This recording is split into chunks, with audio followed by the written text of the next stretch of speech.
പഞ്ചാബ് ലുധിയാനയിൽ ഫാക്ടറിയിൽ വിഷവാതക ചോർച്ചയെ തുടർന്ന് 3 പേർ മരിച്ചു. 5 പേരെ ആശുപത്രിയിൽ പ്രവേശിപ്പിച്ചു. അർജുൻ പീതാംബരൻ ഡൽഹിയിൽ നിന്ന്. അർജുൻ, ഏത് കമ്പനിയിലാണ് അപകടമുണ്ടായിരിക്കുന്നത്? നിലവിൽ അവിടെ സ്ഥിതി സേഫ് ആയിട്ടുണ്ടോ?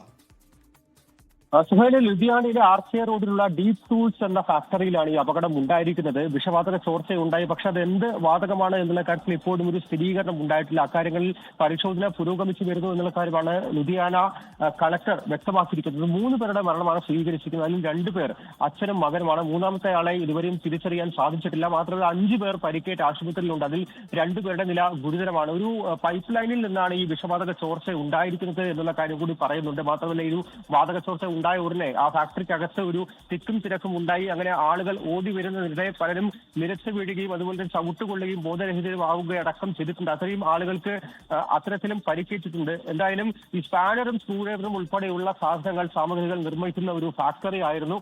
എന്തായാലും പോലീസും അതുപോലെ തന്നെ ജില്ലാ ഭരണകൂടവും ഈ പ്രദേശത്തേക്ക് ഈ ഫാക്ടറിയിലേക്ക് എത്തിയിട്ടുണ്ട്. പരിശോധന നടക്കുന്നുണ്ട്. അല്പസമയത്തിനകം തന്നെ ഈ ഗ്യാസിനെ സംബന്ധിച്ചടക്കം ഒരു സ്ഥിരീകരണം ഉണ്ടാകുമെന്നുള്ള കാര്യമാണ് അധികാരികൾ വ്യക്തമാക്കിയിരിക്കുന്നത്. സുഹൈൽ, പഞ്ചാബ് ലുധിയാനയിലെ ഫാക്ടറിയിലാണ് വിഷവാതക ചോർച്ച ഉണ്ടായിരിക്കുന്നത്. സംഭവത്തിൽ 3 പേർ മരിച്ചു. അർജുൻ, ആ സ്ഥാപനത്തിൽ എത്ര പേർ പ്രവർത്തിച്ചിരുന്നു? എത്ര തൊഴിലാളികൾ അവിടെ ഉണ്ടായിരുന്നു നടക്കുന്ന കാര്യം വ്യക്തത വരുന്നുണ്ടോ? സമീപത്ത് ആ ദൃശ്യങ്ങളാണ് കാണുന്നത്. സമീപത്തൊക്കെ വീടുകളും മറ്റൊക്കെ ഉള്ള ഇടം തന്നെയാണല്ലോ അല്ലേ? സമീപത്ത് വീടുകളുണ്ട്. എന്നാൽ പോലും ഈ ചോർച്ച കണ്ടെയ്ൻ ചെയ്യാൻ സാധിച്ചിട്ടുണ്ട് എന്നുള്ള കാര്യമാണ് അധികാരികൾ വ്യക്തമാക്കുന്നത്. മാത്രമല്ല 50ഓളം തൊഴിലാളികളാണ് ഈ ഒരു അപകട സമയത്ത് ആ ഫാക്ടറിയിൽ ഉണ്ടായിരുന്നത്. അതിൽ കൂടുതൽ ആളുകൾ, പ്രത്യേകിച്ചും ഇപ്പോൾ 5 പേരെ പരിക്കേറ്റ് ആശുപത്രിയിൽ എത്തിച്ചിട്ടുണ്ട്. അവർ പലരും ബോധരഹിതരായി വീണ് മറ്റാളുകൾ അവരുടെ മുകളിലൂടെ ചവിട്ടിപ്പോയതാണ്. മറ്റ് വലിയ പരിക്കാളുകൾക്ക് ഉള്ളതായിട്ട് വിവരമില്ല ഇപ്പോൾ. അർജുൻ പീതാംബരനാണ് വാർത്തയുടെ വിവരങ്ങൾ നൽകിയത്.